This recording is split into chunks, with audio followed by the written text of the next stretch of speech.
Hey, it's Mr. Peace here at a school in California. I wanted to share a story about someone named Emily.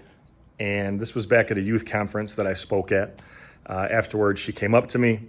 She was an 11th grader at the time, a junior in high school, and was talking kind of slow. So I knew there was something going on with the connection between her brain and her mouth, right? And it turns out that she had a stroke about 3 months earlier, and this affected her speech. She didn't get enough oxygen to her brain for a few minutes.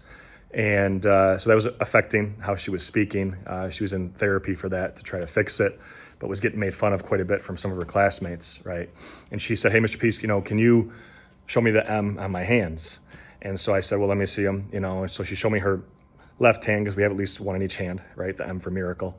And she had a small one on that hand. I said, "Well, can I see your other hand?" And she also had something, what you see on the screen here, called Dupytren's Contracture, which is where the hand muscles, they start to gradually kind of tighten and harden on themselves. And it leads to a condition that kind of looks like this, right? And the only way to fix it is through surgery. It's not that painful. It's just kind of uncomfortable. But you can still manually open someone's fingers, and I knew that. So I said, "Well, can I do that?" And she said, "Yeah."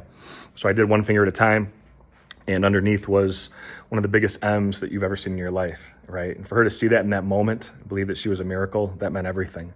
I got an email from her 2 weeks later, and she said, "Mr. Peace, I just went to the doctor for a routine checkup, and I have full movement in my hand." And that's a whole other story. But the bigger healing, it happened in here, in her heart. To now believe that she was a miracle and can now go start being that light to other people's hearts that might be going through something similar or the same thing. And, that's what we're always trying to do, is empower each other to know that no matter what's happened to us or will happen to us, or is currently happening to us, that we can still know our worth, our value, and be able to see that not only in ourselves, but in the people around us. So hopefully Emily's story touched your heart as much as it touched mine. Peace.